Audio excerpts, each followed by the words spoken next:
So tomorrow on March 30th, we will be celebrating Spiritual Shouter Baptist Liberation Day. And so joining us this morning to talk about the origins and development of the Spiritual Baptist religion, we have Apostle Joseph Atts. Apostle Atts, good morning. Thank you so much for joining us on Now. Good morning and blessings to you and your team. Blessings to you as well, Apostle. Apostle, I love to start off this conversation just by asking, is there a right way to say the day? Is it Spiritual Shouter Baptist? Is it Shouter Baptist Day? Or is there a specific, maybe preference depending on, who exactly is saying it? Well, we have to look at the legal term that I think would have been registered, which is the Spiritual Baptist Shouted Liberation Day. I think I may have switched a word or two, but I think the word shouter is there. But one of the things that we must be mindful of, the word shouter was a word used in a derogatory term to label Mm. us while we would engage in our meetings, camp meetings, and church meetings back in the early days of the Spiritual Baptist movement. Okay. Interesting. I didn't know about that sort of derogatory word with the shouter. But let's go back a little bit in terms of the origins of this shouter Baptist or spiritual Baptist day in TNT. I mean, where did it start and how did it start?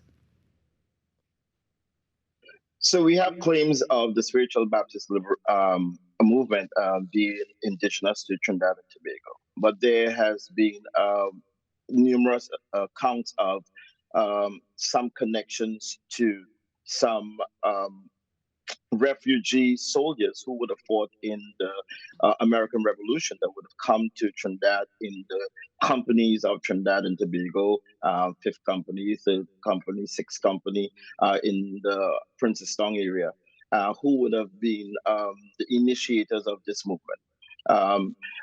So research is still being done for a clear understanding of its origin, but based on the information that we have, that would have been the experience. Not Yeah. only that, these would have been individuals who would have been um, descendants of slaves, and they themselves would have embraced the traditions of the African slaves into morphing it with the Christian religion to bring about bring about what we now know as the spiritual Baptist, and as some would say, the Shouter Baptist experience. Yeah.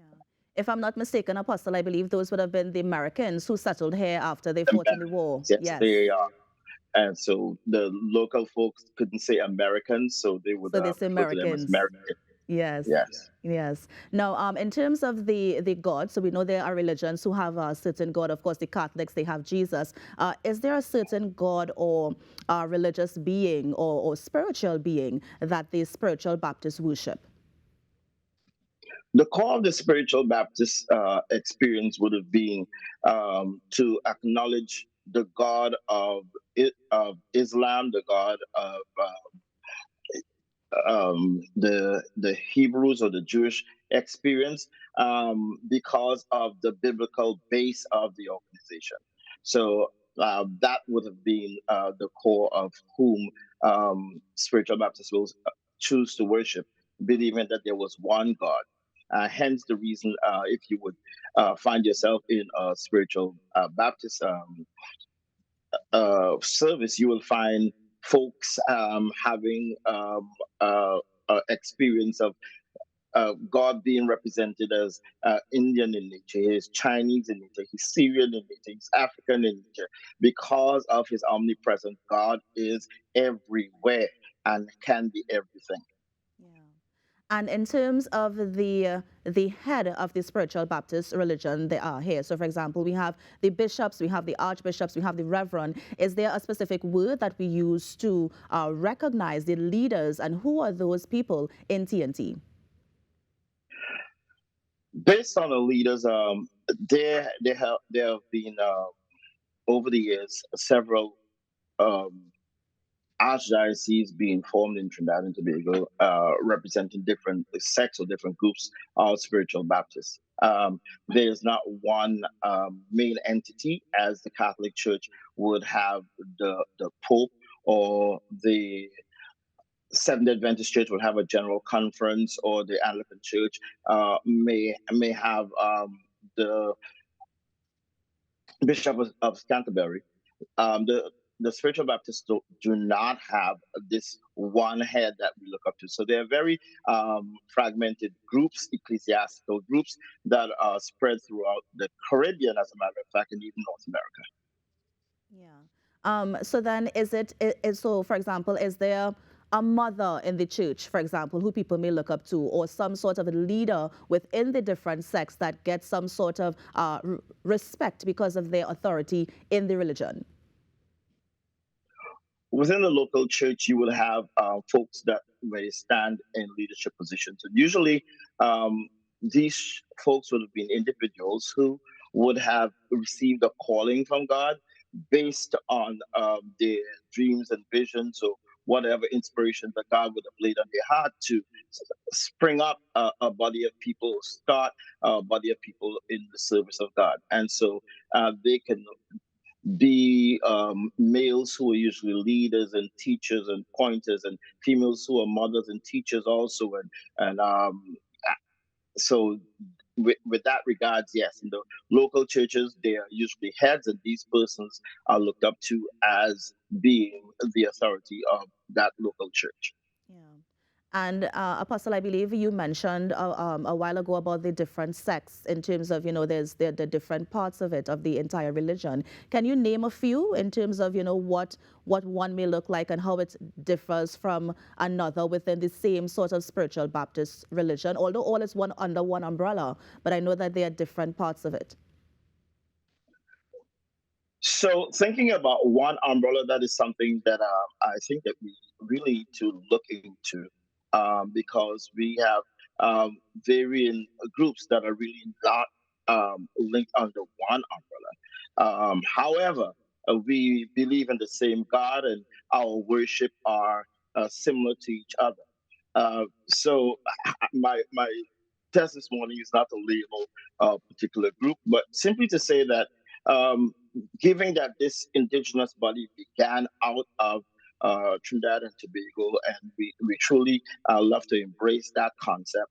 There are other things that we are symbiotic to within within Trinidad and Tobago, and what is needed is a more unified approach into how we embrace who we are as a people.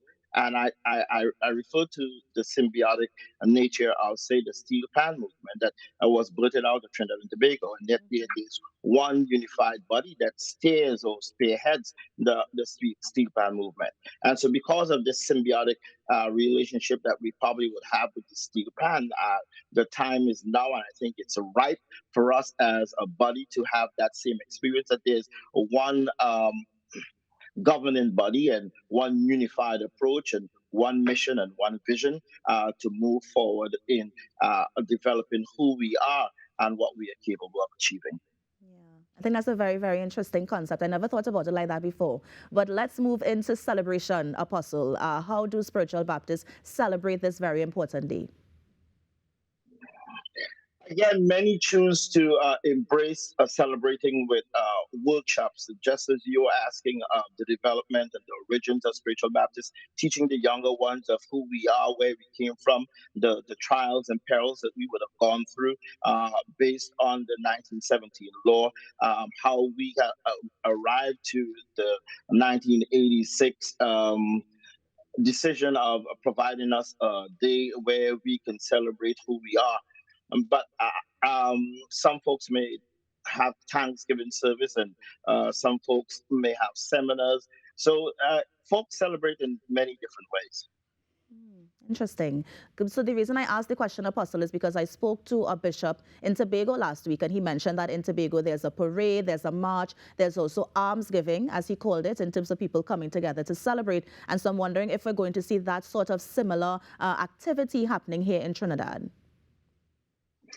So the manifestation of activities can vary from one spectrum to another. Folks may simply have a simple church service, just honoring the fact that we have made it thus far and thanking God for the ancestry that would have led us to this point. So, based on how it's approached, we can go through many different ways. As I say, some choose, and that's really nice, as you would have shared that these individuals will be giving alms in Tobago. But that is just a way that we choose to celebrate and to show that we are a force within our communities and we can give back and we are active in our development and by extension the development of Trinidad and Tobago. Yeah. And before we go, Apostle, let me just allow you to, just give a message to the Spiritual Baptist community who are tuned in right now. One of the important things that I think we should be looking at is the empowerment of the local church.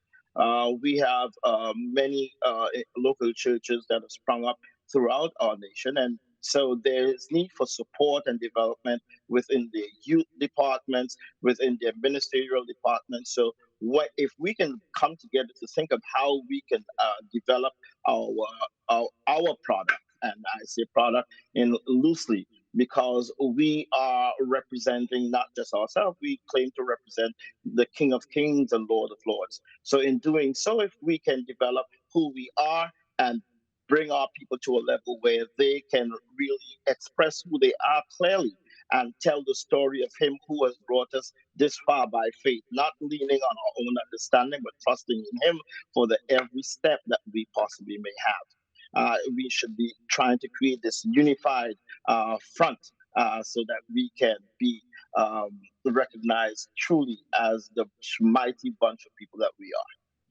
And that is where we're going to end it. Apostle, let me thank you so much for joining us this morning. Of course, I hope that you celebrate and you celebrate well tomorrow. And I know that we are going to take the little bits of information that you give us with us today and tomorrow. So thank you so much for joining us. You're welcome. Have a blessed day and one. happy Spiritual Baptist Liberation Day to you Same to and you. your team. And that was Apostle Joseph Ash just giving us some background in terms of the origin and development of the Spiritual Baptist Liberation Day in TNT. You're on the Now Morning Show. We're going to take a break and be right back. Stay with us.